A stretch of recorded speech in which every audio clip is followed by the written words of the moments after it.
маселендеги бардык маалыматтарды akpress.org.kg сайтынан табасыз. Азыр акыркы жаңылыктардын топтому. Социалдык түйүндөрдө кемсинткен билдирүүлөрдөн кийин 30 жаштагы Даниэль Ажиев кармалды. Аны текшерүү учурунда банки каражатын колдонгону аныкталды деп билдирди Ички иштер министрлигинин басма сөз кызматы. Кыргызстандыктар коронавирус менен күрөшүү багытындагы иштерге 44 миллион 584 миң сом чогултушту. Атайын эсеп азырда ачык, андагы каражаты коротула элек. Ошондой эле эл аралык валюта фондунун аткаруу кеңеши жаңы дарт менен күрөшүү боюнча Кыргыз Республикасы тарабынан жөнөтүлгөн кайрылууну колдоп 120 миллион доллар бөлүнө турган болду.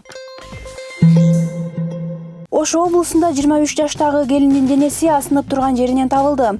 Окуя 26 мартка караган түнү болгон. Азыр сотко чейинки өндүрүш иштери жүрүп жатат. Маркум жолдошу менен 5 ай мурун турмуш курган. Коменданттык сааттын экинчи күнүндө тактап айтканда 27 мартка караган түнү эреже бузган 241 адам милиция бөлүмдөрүнө жеткирилип, 12 автоунаа айып короого токтотулган. Бул иш-чаралар өзгөчө абалы киргизилген Бишкек, Ош, Жалал Абад шаарларында, Ноокат, Кара Суу, Сузак райондорунда жүргүзүлгөн. Кыргызстанда 27 мартта дагы 14 адамдан коронавирус аныкталды. Алар 1 жаштан 60 жашка чейинки жарандар.